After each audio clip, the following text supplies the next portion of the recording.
نحمده ونصلي على رسوله الكريم اما بعد فاعوذ بالله من الشيطان الرجيم بسم الله الرحمن الرحيم رب اشرح لي صدري ويسر لي امري واحلل عقدة من لساني يفقهوا قولي۔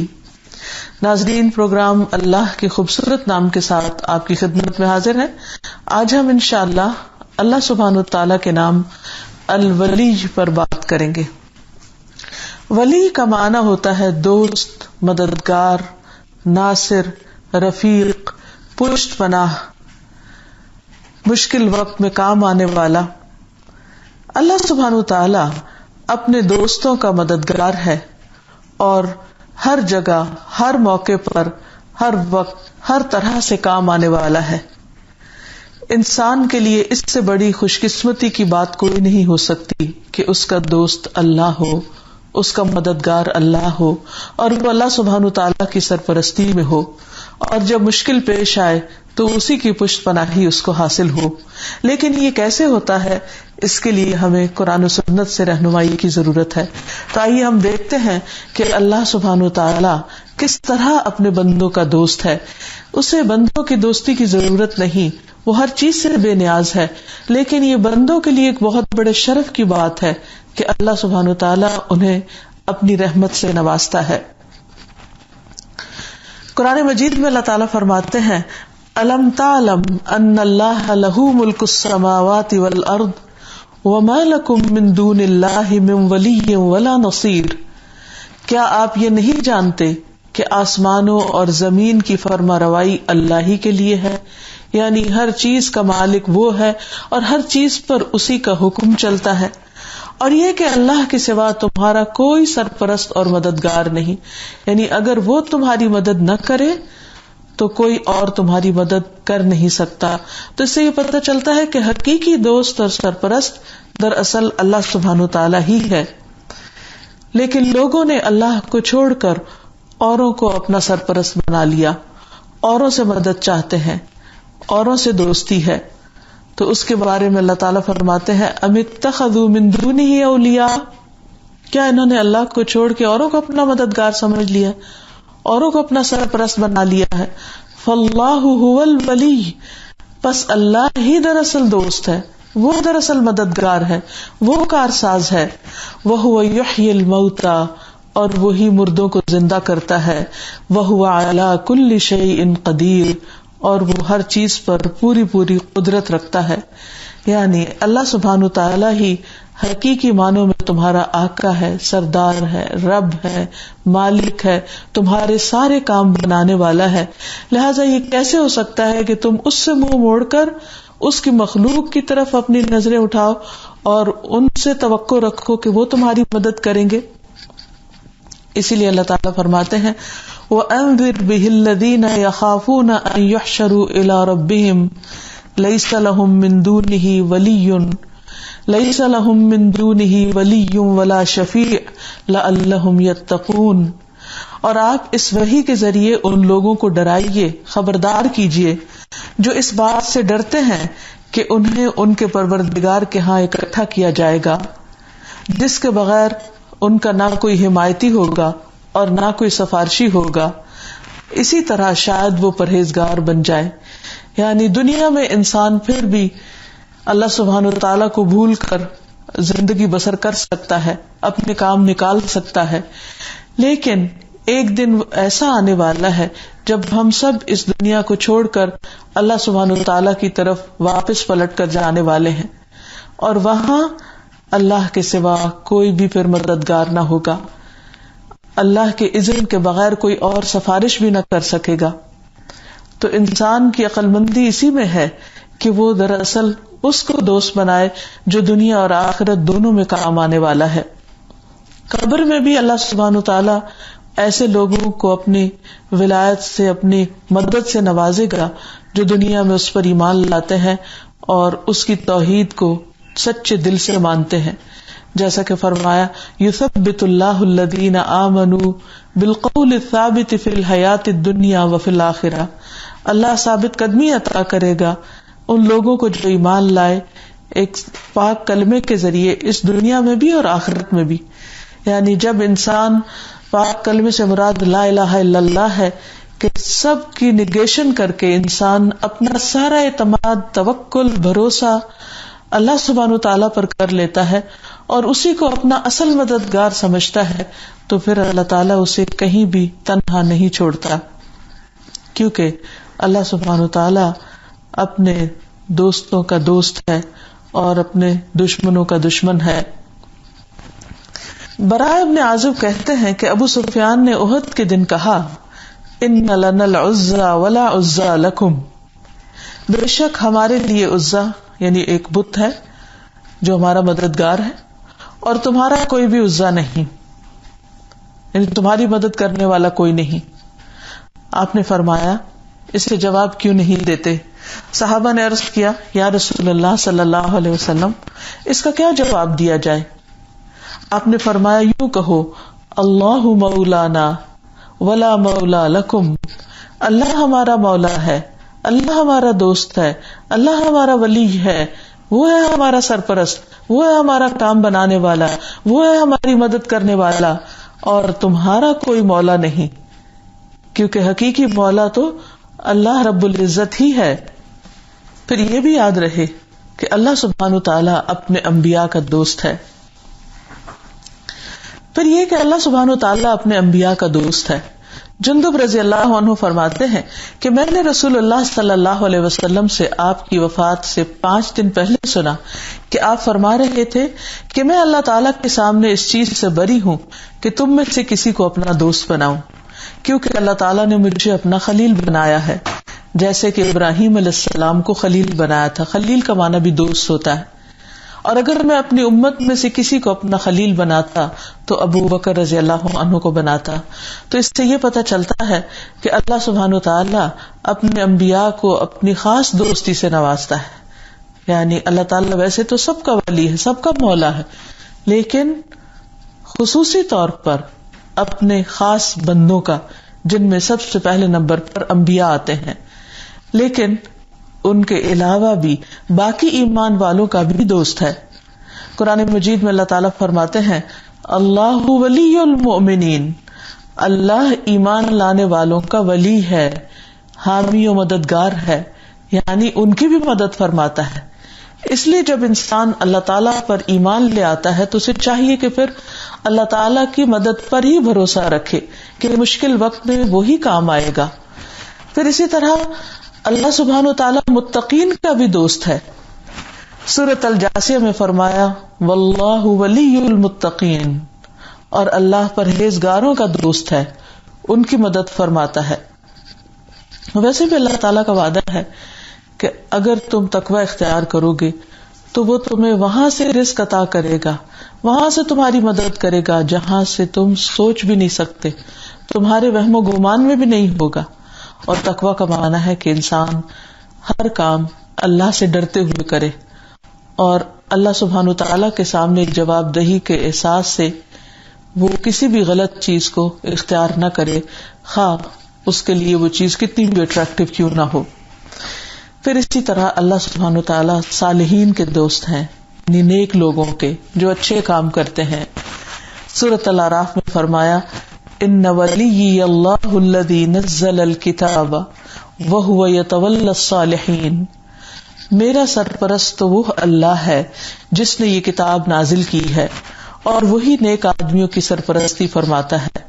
یعنی اگر کوئی شخص یہ چاہتا ہے کہ اسے اپنی زندگی کے مختلف امور میں اللہ تعالیٰ کی مدد حاصل رہے تو اس کے لیے ضروری ہے کہ وہ اللہ تعالیٰ کی رضا کے کام کرے، جن چیزوں کا اللہ تعالیٰ نے حکم دیا ہے ان کو اختیار کرے، اور جن چیزوں سے بچنے کا حکم دیا ہے ان چیزوں سے سب سے زیادہ بچنے والا ہو۔ اور یہ بھی یاد رہے کہ اللہ کے دوست ہوتے کون ہیں؟ وہ جنہیں دیکھ کر اللہ یاد آئے۔ نبی صلی اللہ علیہ وسلم نے اللہ تعالیٰ کے اس فرمان کہ خبردار، بے شک اللہ کے دوستوں پر نہ کوئی خوف ہوگا نہ کوئی غم، اس کے بارے میں فرمایا کہ اللہ تعالیٰ کے اولیاء وہ لوگ ہیں جنہیں دیکھ کر اللہ یاد آ جاتا ہے۔ ہم سب تو کہتے ہیں کہ ہم اللہ کو دوست بناتے ہیں یا اللہ ہمارا مددگار ہے، یا ہم کہتے ہیں کہ حسبنا اللہ و نعم الوکیل، نعم المولا و نعم النصیر، کافی ہے ہمیں اللہ اور بہترین مولا اور بہترین مددگار ہے. لیکن کیا واقعی اللہ تعالیٰ بھی ہمیں اپنا دوست سمجھتا ہے؟ ہم اس کی دوستی کے قابل کب ہو سکتے ہیں؟ جب ہمیں دیکھ کر لوگوں کو رب یاد آ جائے، ہم لوگوں کو رب کی یاد دلانے والے بن جائیں. اور اگر واقعی کسی کو یہ مقام حاصل ہو جائے تو اس سے بڑی خوش نصیبی کوئی نہیں. دنیا میں آپ دیکھیے کہ جب کسی انسان کی دنیاوی اعتبار سے کسی بڑے انسان سے دوستی ہو جاتی ہے تو وہ اپنے آپ کو بہت خوش قسمت سمجھتا ہے، اور دوسرے لوگ بھی اس کے اس تعلق پر رشک کرتے ہیں. لیکن دنیا میں سب انسان فانی، ان کے پاس جو کچھ ہے وہ سب ختم ہونے والا ہے. اللہ سبحانہ و تعالیٰ نے ہمیں پیدا کیا اور وہی ہر چیز کا مالک ہے، اور یہ پوری کائنات اس کی ملکیت ہے. تو اگر کسی کی اللہ سبحانہ و تعالیٰ سے دوستی ہو جاتی ہے، اللہ تعالیٰ اس کو اپنا دوست بنا لیتا ہے، تو اس سے بڑی خوش قسمتی کی بات کوئی ہو نہیں سکتی.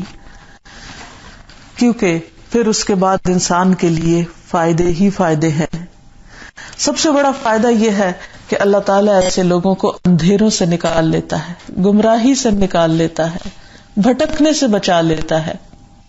ارشاد باری تعالیٰ ہے، اللہ ولی الذین آمنوا یخرجہم من الظلمات الی النور والذین کفروا اولیاؤہم الطاغوت یخرجونہم من النور الی الظلمات اولئک اصحاب النار ہم فیہا خالدون.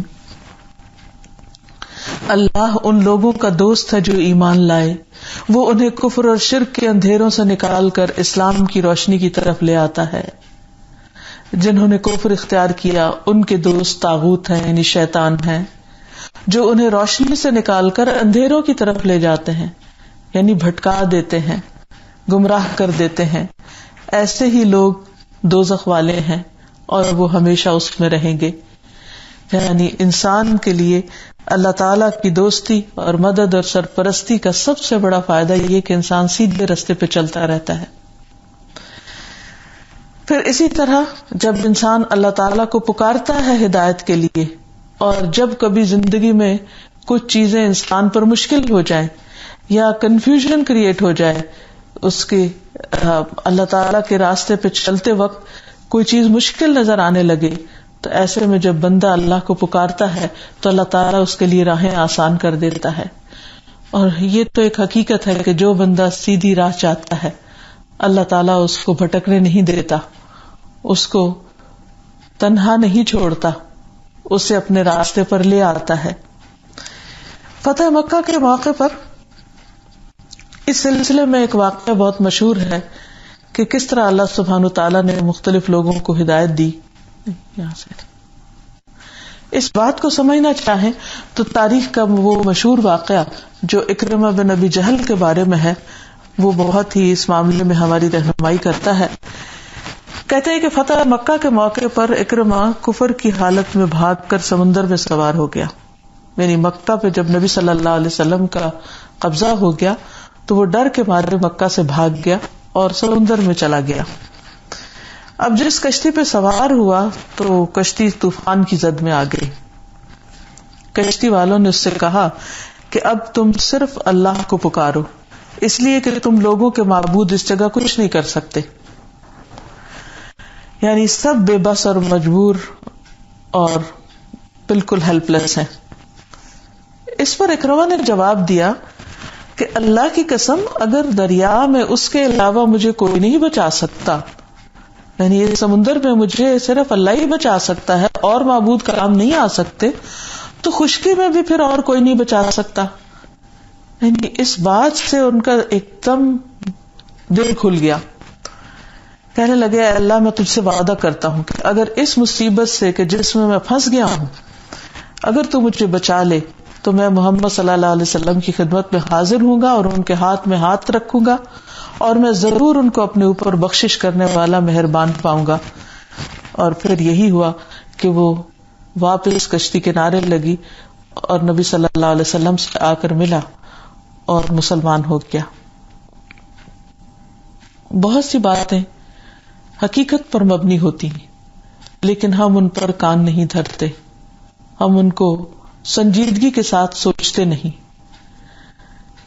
ایمان اس چیز کا تقاضا کرتا ہے کہ جو کچھ اللہ تعالیٰ نے وحی کے ذریعے قرآن مجید میں نازل کیا ہے اس کو بالکل سچ سمجھا جائے، اور لوگوں کی باتیں، آباء و اجداد کی باتیں اور اپنے دل کی باتیں، ان سب کو ایک طرف رکھا جائے۔ جو شخص حق کا متلاشی ہوتا ہے وہ سب سے سچا انسان ہوتا ہے، وہ اپنے رب کے ساتھ سچا ہوتا ہے کہ یا رب مجھے حق چاہیے، مجھے روشنی چاہیے، تیری روشنی، تو میرا ہاتھ پکڑ، تو مجھے سیدھا راستہ دکھا، اور اللہ تعالیٰ اس کو ضرور دکھاتا ہے، کیونکہ اللہ سبحانہ وتعالیٰ کا وعدہ ہے وَالَّذِينَ جَاهَدُوا فِينَا لَنَهْدِيَنَّهُمْ سُبُلَنَا، جو لوگ ہمارے راستے میں جد و جہد کریں گے، کوشش کریں گے، ہم ضرور ان کو اپنا راستہ دکھائیں گے۔ یہ اللہ کا وعدہ ہے۔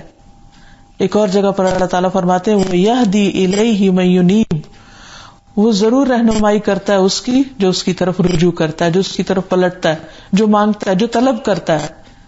اور یہ تو اس کا وعدہ ہے، جو ایک قدم آئے تو وہ 10 قدم آتا ہے۔ یہ ہو نہیں سکتا کہ ایک انسان ہدایت کے لیے تڑپے اور پھر اللہ تعالیٰ اس کو بھٹکنے کے لیے چھوڑ دے۔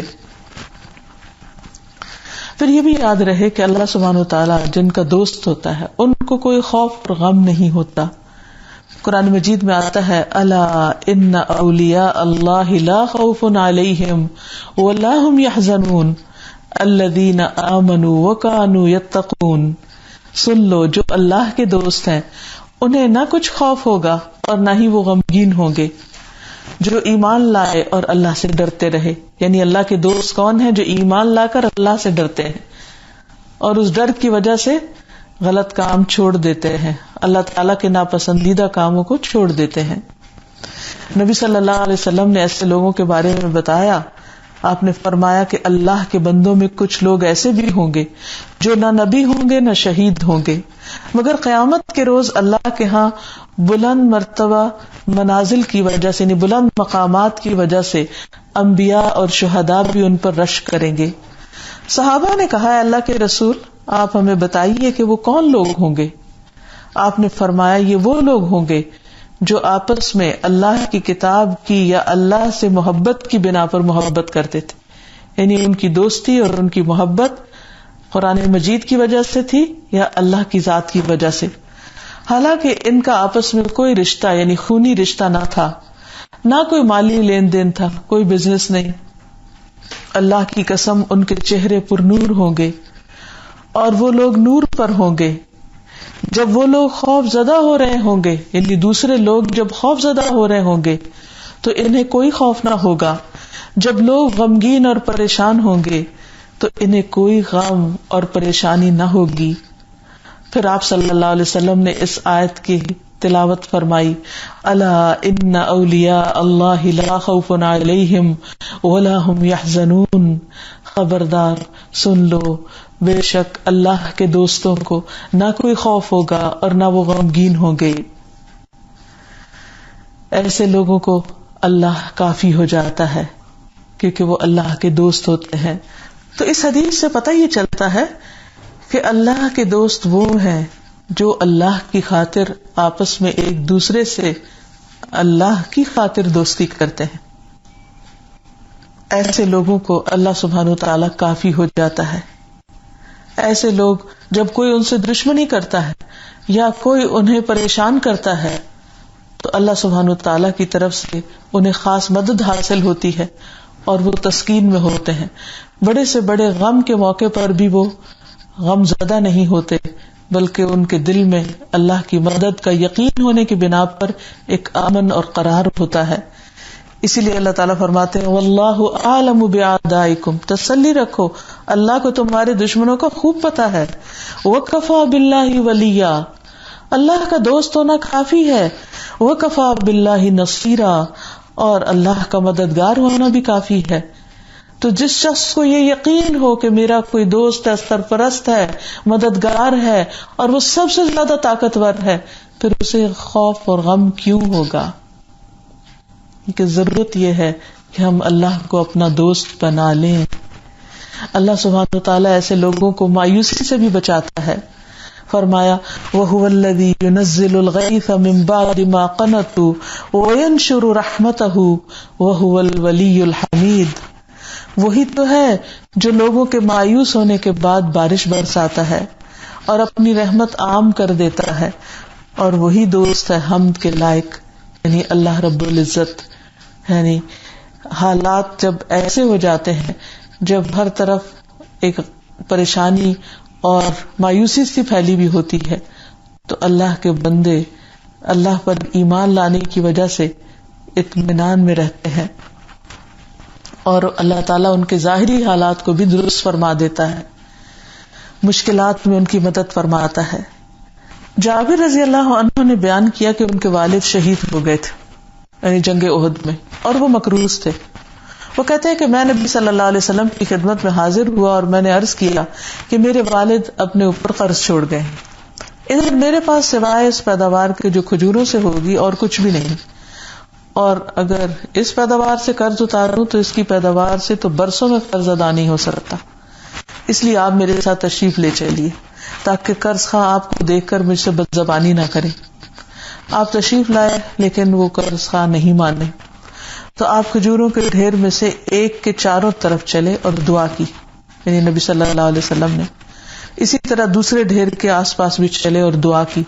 پھر اس کے بعد آپ اس کے پاس بیٹھ گئے اور فرمایا کھجوریں نکال کر دینا شروع کرو. اور جب حضرت جابر نے وہ کھجوریں دی تو سارا قرض ادا ہو گیا، اور پھر بھی کھجوریں بچ گئیں جتنی دی گئی تھی. یہ خاص مدد تھی اللہ کے دوست کے لیے اللہ سبحانہ تعالیٰ کی طرف سے. ایک حقیقت ہے کہ بہت دفعہ اللہ سبحانہ تعالیٰ بندے کے تھوڑے مال میں بھی بہت برکت ڈال دیتا ہے اور مشکلات میں اس کا ساتھ دیتا ہے، اور مشکل ترین حالات میں بھی ان کو مطمئن کر دیتا ہے. اللہ سبحانہ تعالیٰ اپنے دوستوں کو مشکل سے مشکل حالات میں بھی مطمئن رکھتا ہے، اور اس کی مثال صلح حدیبیہ ہے. اس موقع پر حضرت عمر کہتے ہیں کہ میں نے رسول اللہ صلی اللہ علیہ وسلم کے پاس آ کر عرض کیا کہ کیا آپ اللہ کے سچے نبی نہیں؟ آپ نے فرمایا کیوں نہیں، میں ضرور سچا نبی ہوں. میں نے عرض کیا کیا ہم حق پر اور ہمارا دشمن باطل پر نہیں؟ آپ نے فرمایا کیوں نہیں، تم حق پر ہو. میں نے عرض کیا پھر ہم اپنے دین میں کیوں نرمی برتیں؟ آپ نے فرمایا میں اللہ کا رسول ہوں اور اس کی نافرمانی نہیں کرتا، یعنی یہ اللہ کا حکم ایسے ہی ہے. وَهُوَ نَاصِرِي، اور وہ میرا مددگار ہے. کس قدر مطمئن تھے آپ، حالانکہ جو معاہدے کی شرائط تھی وہ بظاہر مسلمانوں کے خلاف جا رہی تھی. میں نے عرض کیا کیا آپ نے ہم سے یہ نہیں کہا تھا کہ ہم کعبہ جائیں گے اور اس کا طواف کریں گے؟ آپ نے فرمایا کیا میں نے یہ کہا تھا کہ تم اسی سال کعبہ جاؤ گے اور طواف کرو گے؟ میں نے کہا نہیں. تو آپ نے فرمایا کہ تم کعبہ میں جاؤ گے اور اس کا طواف کرو گے. عمر کہتے ہیں کہ پھر میں آپ کے پاس سے ابو بکر کے پاس گیا اور ابو بکر سے یہ ساری باتیں دہرائیں اور کہا کہ کیا محمد اللہ کے سچے نبی نہیں؟ انہوں نے کہا کیوں نہیں، بے شک وہ اللہ کے رسول ہیں. میں نے کہا کیا ہم حق پر اور دشمن باطل پر نہیں؟ انہوں نے کہا یہ بات درست ہے. پھر کہا کیوں ہم اپنے دین کے بارے میں دبتے ہیں، یعنی ایسی شرائط پر کیوں صلاح کی ہے ہم نے؟ تو ابو بکر نے کہا عمر بے شک یہ اللہ کے رسول ہیں اور وہ اپنے پروردگار کی نافرمانی نہیں کرتے، یعنی بالکل وہی جواب تھا جو نبی صلی اللہ علیہ وسلم کا تھا. وَهُوَ نَاصِرُهُ، اور وہ اس کا مددگار ہے، یعنی اللہ سبحانہ وتعالی. تم ان کی مخالفت نہ کرو کیونکہ اللہ کی قسم وہ حق پر ہیں. میں نے کہا کیا وہ ہم سے کہتے نہ تھے کہ ہم کعبہ جائیں گے اور اس کا طواف کریں گے؟ تو ابو بکر نے کہا تھا مگر کیا تم سے یہ بھی کہا تھا کہ اسی سال ضرور جائیں گے؟ میں نے کہا یہ تو نہیں کہا تھا. تو ابو بکر نے کہا کہ پھر تم کعبہ ضرور جاؤ گے اور اس کا طواف بھی کرو گے. تو اس سے پتہ یہ چلتا ہے کہ ایسے حالات میں جبکہ اکثر لوگ بے چینی کا شکار تھے، اللہ کے رسول صلی اللہ علیہ وسلم اور حضرت ابو بکر بالکل مطمئن تھے کہ جو فیصلہ ہوا ہے بظاہر اس میں شکست نظر آ رہی ہے، لیکن اللہ کی مدد سے یہ بھی مسلمانوں کے حق میں بہترین ہوگا. اور واقعی وقت نے ثابت کر دکھایا کہ وہ فیصلہ بہترین فیصلہ تھا ہر اعتبار سے. اور اللہ سبحانہ تعالیٰ نے فوراً یہ سورت فتح نازل کی اور فرمایا انا فتحنا لک فتحا مبینا، ہم نے آپ کو یقیناً کھلی فتح عطا کر دی. یعنی بظاہر معاہدے میں فتح نظر نہیں آ رہی تھی، لیکن اللہ سبحانہ تعالیٰ اس کو فتح مبین قرار دے رہے تھے. تو یہ ایک تسلی تھی، ایک خوشخبری تھی عین غم کے وقت، اور یہ ایک نہیں متعدد مواقع پر ہوتا ہے. تو انسان کو فکر اس بات کی ہونی چاہیے کہ اس کا اللہ سبحانہ وتعالیٰ کے ساتھ کیسا تعلق ہے. اس بات کی نہیں کہ ظاہری حالات کیسے ہیں، حالات تو سب اللہ تعالیٰ کے اختیار اور کنٹرول میں ہیں، وہ جیسے چاہے ان کو تبدیل کر دے. پھر اسی طرح اللہ سبحانہ وتعالیٰ فرشتوں کو بھی ایسے لوگوں کا دوست بنا دیتے ہیں. ان الذین قالوا ربنا اللہ ثم استقاموا تتنزل علیہم الملائکۃ الا تخافوا ولا تحزنوا وابشروا بالجنۃ التی کنتم توعدون نحن اولیاؤکم فی الحیاۃ الدنیا. فرشتے کہتے ہیں ہم تمہارے دوست ہیں دنیا کی زندگی میں، ہم تمہارے مددگار ہیں، تم غم نہ کرو. اور ہم دیکھتے ہیں کہ جنگ بدر میں اور دیگر مواقع پر کس طرح اللہ تعالیٰ نے فرشتے بھیج کر اہل ایمان کی مدد کی. پھر جو شخص اللہ کا دوست بن جاتا ہے اللہ تعالیٰ اس کو رسوا نہیں کرتا، جیسے کہ دعائے قنوت میں آتا ہے وَإِنَّهُ لَا يَذِلُّ مَن وَالَيْتَ وَلَا يَعِزُّ مَنْ عَادَيْتَ. جسے تو دوست رکھے وہ ذلیل نہیں ہو سکتا، اور جس سے تو دشمنی رکھے وہ عزت نہیں پا سکتا. اللہ تعالیٰ ایسا دوست ہے جو دنیا میں بھی دوست ہے اور آخرت میں بھی دوست. نبی صلی اللہ علیہ وسلم نے فرمایا 3 چیزیں ایسی ہیں جن پر میں قسم کھا سکتا ہوں. ایک تو یہ کہ اللہ تعالیٰ اس شخص کو جس کا اسلام میں کوئی حصہ ہو اس کی طرح نہیں کرے گا جس کا کوئی حصہ نہ ہو. اور اسلام کا حصہ 3 چیزیں ہیں، نماز، روزہ اور زکوٰۃ. دوسرے یہ کہ اللہ تعالیٰ دنیا میں جس بندے کا سرپرست بن جائے قیامت کے دن اسے کسی اور کے حوالے نہیں کرے گا. اور تیسرے یہ کہ جو شخص کسی قوم سے محبت کرتا ہے اللہ اسے انہی میں شمار کرتا ہے، یعنی جو جس سے محبت کرے گا اسی کے ساتھ ہوگا. اللہ سبحانہ تعالیٰ کے پاس 100 رحمتیں ہیں، ایک دنیا میں بھیجی ہے اس نے اور 99 آخرت کے لیے رکھی ہیں، اور یہ اپنے اولیاء کے لیے اس نے رکھی ہیں، اور ان کے ساتھ اس دنیا کی رحمت کو بھی ڈال کر پوری 100 کر دے گا. اور اپنے دوستوں پر اس کی قیامت کے دن 100% رحمتیں ہوں گی، انہیں کسی قسم کا غم اور خوف نہ ہوگا. تو یاد رکھیے کہ جہاں اللہ سبحانہ وتعالیٰ کچھ بندوں کو اپنا دوست بناتے ہیں، اسی طرح کچھ بندوں کو اور کچھ بندوں سے دشمنی بھی رکھتے ہیں. تو اللہ تعالیٰ ہمیں اس سے محفوظ رکھے. وہ کون بد نصیب ہیں کہ جن سے اللہ دشمنی رکھتا ہے، وہ اللہ اور اس کے دوستوں کے دشمن ہیں. قرآن پاک میں آتا ہے قل من كان عدوا لجبريل فإنه نزله على قلبك بإذن الله مصدقا لما بين يديه وهدى وبشرى للمؤمنين من كان عدوا لله وملائكته ورسله وجبريل وميكال فإن الله عدو للكافرين. کہہ دیجئے جو کوئی جبریل کا دشمن ہو تو بے شک اس نے یہ کتاب تیرے دل پر اللہ کے حکم سے اتاری ہے، اس کی تصدیق کرنے والی ہے جو اس سے پہلے ہے، اور مومنوں کے لیے سراسر ہدایت اور خوشخبری ہے. جو کوئی اللہ اور اس کے فرشتوں اور اس کے رسولوں اور جبرائیل اور میکائیل کا دشمن ہو تو بے شک اللہ کافروں کا دشمن ہے. رسول اللہ صلی اللہ علیہ وسلم نے یہ بھی فرمایا، اللہ تعالیٰ فرماتا ہے کہ جس نے میرے کسی ولی سے دشمنی کی، یعنی میرے دوست سے دشمنی کی، اسے میری طرف سے اعلان جنگ ہے، یعنی پھر اللہ تعالیٰ اس سے خود اس کا بدلہ لے لے گا. پھر اسی طرح اللہ سبحانہ وتعالیٰ جھگڑالو لوگوں کو پسند نہیں کرتا، ان سے دشمنی رکھتا ہے، ناپسند کرتا ہے ان کو. نبی صلی اللہ علیہ وسلم نے فرمایا اللہ تعالیٰ کے ہاں سب سے زیادہ ناپسندیدہ آدمی وہ ہے جو سخت جھگڑالو ہو. یہاں یہ بات بھی یاد رہے کہ اللہ سبحانہ وتعالیٰ کی اس صفت پر ایمان لا کر، اس کا یقین کر کے اور اس کو سمجھ کر انسان کی زندگی میں پھر اللہ تعالیٰ کی پسند کے مطابق تبدیلی بھی لانی چاہیے. وہ کیا؟ سب سے پہلے کہ انسان اللہ کو دوست بنائے. اصل دوستی اور محبت سب سے بڑھ کر اللہ سبحانہ وتعالیٰ سے ہی ہو. حضرت عبداللہ سے مروی ہے رسول اللہ صلی اللہ علیہ وسلم نے فرمایا اگر میں کسی کو دوست بناتا تو ابو قحافہ کے بیٹے یعنی ابو بکر کو بناتا. جان لو کہ تمہارا ساتھی یعنی محمد اللہ کا دوست ہے. پھر اسی طرح اللہ سبحانہ و تعالیٰ کے علاوہ کسی اور کو اپنا ولی نہیں بنانا چاہیے، کسی اور سے مدد نہیں مانگنی چاہیے، کیونکہ اللہ سبحانہ و تعالیٰ کے علاوہ دوسروں پر بھروسہ کرنا شرک میں شمار ہو جاتا ہے۔ فرمایا قل اغیر اللہ اتخذ ولیا فاطر السماوات والارض وهو يطعم ولا يطعم قل اغیر اللہ اتخذ ولیا فاطر السماوات والارض وهو يطعم ولا يطعم۔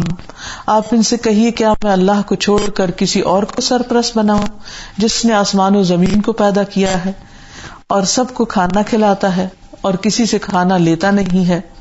یعنی اللہ سبحانہ وتعالی ہی اصل مددگار ہے اور اسی کو ہی اپنا مددگار سمجھنا چاہیے اور اپنی ساری دعائیں، حاجات، تمنائیں اسی کے سامنے رکھنی چاہیے۔ پھر یہ کہ اللہ تعالیٰ کی دوستی پانے کے لیے، اللہ تعالیٰ کی مدد اور حمایت حاصل کرنے کے لیے انسان کو اللہ تعالیٰ کے احکامات پر عمل کرنا چاہیے۔ اللہ کا سچا ولی وہ ہوتا ہے جو مسلسل اللہ کو راضی کرنے کی کوشش میں ہو اور اللہ تعالیٰ کی نافرمانی نہ کرے، وہ اپنے دل، زبان، اپنے باقی اعضاء کے ساتھ اللہ تعالیٰ کی اطاعت کے کام کرے۔ اللہ تعالیٰ فرماتے ہیں انما ولیکم اللہ ورسولہ والذین آمنوا الذین یقیمون الصلاة ویؤتون الزکاة وهم راکعون ومن یتول اللہ ورسولہ والذین آمنوا فإن حزب اللہ هم الغالبون۔ تمہارے دوست تو صرف اللہ اور اس کا رسول اور وہ لوگ ہیں جو ایمان لائے ہیں۔ کون ہے وہ ایمان والے؟ جو نماز قائم کرتے ہیں، زکوٰۃ دیتے ہیں اور وہ جھکنے والے ہیں، یعنی رکوع کرنے والے ہیں۔ اور جو کوئی اللہ اور اس کے رسول کو اور ان لوگوں کو دوست بنائے جو ایمان لائے ہیں تو یقیناً اللہ کا گروہ ہی وہ لوگ ہیں جو غالب ہیں، یعنی الٹیمیٹلی سکسیس انہی کے لیے ہے۔ تو اللہ کے دوست جو ہیں وہ اللہ کے اطاعت گزار اور فرما بردار ہوتے ہیں، لہٰذا انسان کی محبت ایسے لوگوں سے ہونی چاہیے۔ پھر یہ کہ انسان کو فرائض کی ادائیگی بہت پابندی کے ساتھ کرنی چاہیے، فرائض کی بہت فکر ہونی چاہیے۔ حدیث میں آتا ہے کہ میرا بندہ جن جن عبادتوں سے میرا قرب حاصل کرتا ہے اور کوئی عبادت مجھ کو اس سے زیادہ پسند نہیں جو میں نے اس پر فرض کی ہے، یعنی فرائض، نماز، روزہ، حج، زکوٰۃ جو فرائض ہیں ان کی ادائیگی اللہ تعالیٰ کو سب سے زیادہ محبوب ہے۔ اور پھر بندہ فرائض ادا کرنے کے بعد نفل عبادتیں کر کے مجھ سے اتنا قریب ہو جاتا ہے کہ میں اس سے محبت کرنے لگتا ہوں، یعنی اللہ کی محبت حاصل کرنے کا ذریعہ فرائض کی ادائیگی کے ساتھ ساتھ نوافل کی ادائیگی بھی ہے۔ پھر میں جب اس سے محبت کرنے لگ جاتا ہوں تو میں اس کا کان بن جاتا ہوں جس سے وہ سنتا ہے، اس کی آنکھ بن جاتا ہوں جس سے وہ دیکھتا ہے، اس کا ہاتھ بن جاتا ہوں جس سے وہ پکڑتا ہے، اس کا پاؤں بن جاتا ہوں جس سے وہ چلتا ہے۔ اگر وہ مجھ سے مانگتا ہے تو میں اسے دیتا ہوں، اگر وہ کسی دشمن یا شیطان سے میری پناہ مانگتا ہے تو میں اسے محفوظ رکھتا ہوں، اور میں جو کام کرنا چاہتا ہوں اس میں مجھے اتنا تردد نہیں ہوتا جتنا اپنے مومن بندے کی جان نکالنے میں ہوتا ہے۔ وہ موت کو پسند نہیں کرتا اور مجھے بھی اسے تکلیف دینا برا لگتا ہے۔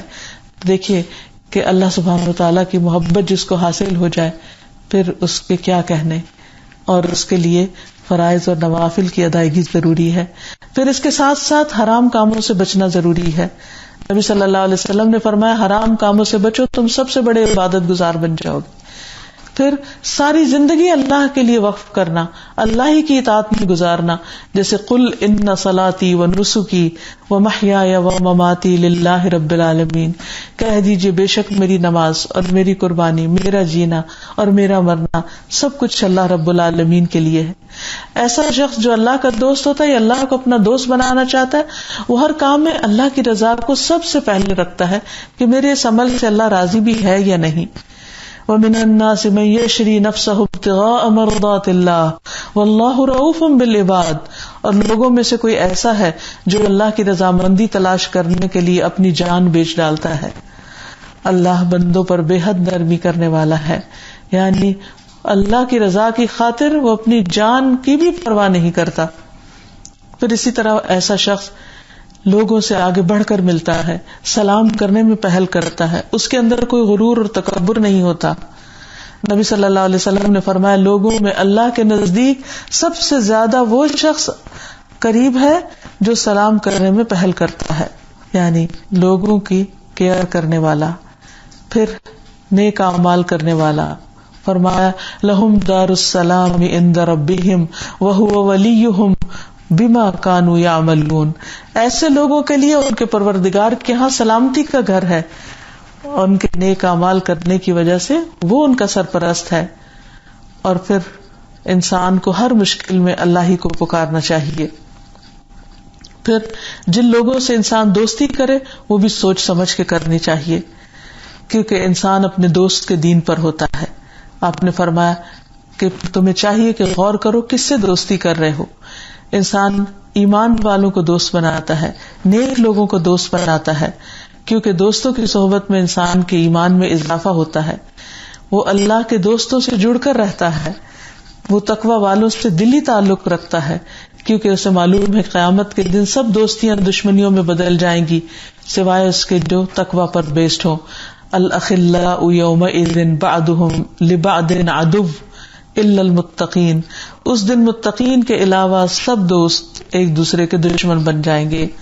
پھر اسی طرح انسان کو نیک لوگوں سے بغض نہیں رکھنا چاہیے اور برے لوگوں کی دوستی سے بچ کر رہنا چاہیے، اور اللہ کے دشمنوں سے دشمنی رکھنی چاہیے. اللہ کے دشمنوں کو دوست نہیں بنانا چاہیے، کیونکہ ایسے لوگ اللہ سبحانہ وتعالیٰ کے ناپسندیدہ ہیں، اللہ تعالیٰ کا ان پر غصہ ہے. پھر دین کو کھیل اور تماشا بنانے والوں سے دوستی نہیں رکھنی چاہیے، کیونکہ اللہ تعالیٰ نے صاف طور پر منع کیا ہے قرآن مجید میں اس سے. کیونکہ اگر انسان ایسے لوگوں سے دوستی رکھتا ہے تو پھر وہ بھی ان کے ساتھ مل کر دین کا مذاق اڑانے لگتا ہے. اور آخر میں اللہ سبحانہ وتعالیٰ سے اس نام کے ساتھ دعا بھی کرنی چاہیے. قرآن مجید میں آتا ہے انت ولینا فاغفر لنا وارحمنا وانت خیر الغافرین، تو ہی ہمارا سرپرست ہے، تو ہی ہمارا دوست ہے، لہذا تو ہمیں معاف کر دے اور ہم پر رحم فرما، اور تو ہی سب سے بڑھ کر معاف فرمانے والا ہے. یوسف علیہ السلام جن کو اللہ تعالیٰ نے دنیا کی ہر نعمت عطا کر دی تھی، وفات کے وقت کیا کہتے ہیں؟ فاطر السماوات والارض انت ولی فی الدنیا والآخرہ توفنی مسلما والحقنی بالصالحین. زمین و آسمان کے پیدا کرنے والے، تو ہی دنیا اور آخرت میں میرا دوست ہے، مجھے اسلام کی حالت میں موت دینا اور مجھے صالحین کے ساتھ ملا دینا. اور پھر انسان اللہ تعالیٰ سے اس راہ پر ثابت قدمی کی دعا کرے. اللہ تعالیٰ سے دعا ہے کہ وہ ہمیں اپنی ولایت نصیب فرمائے. وآخر دعوانا ان الحمد للہ رب العالمین. السلام علیکم ورحمۃ اللہ وبرکاتہ.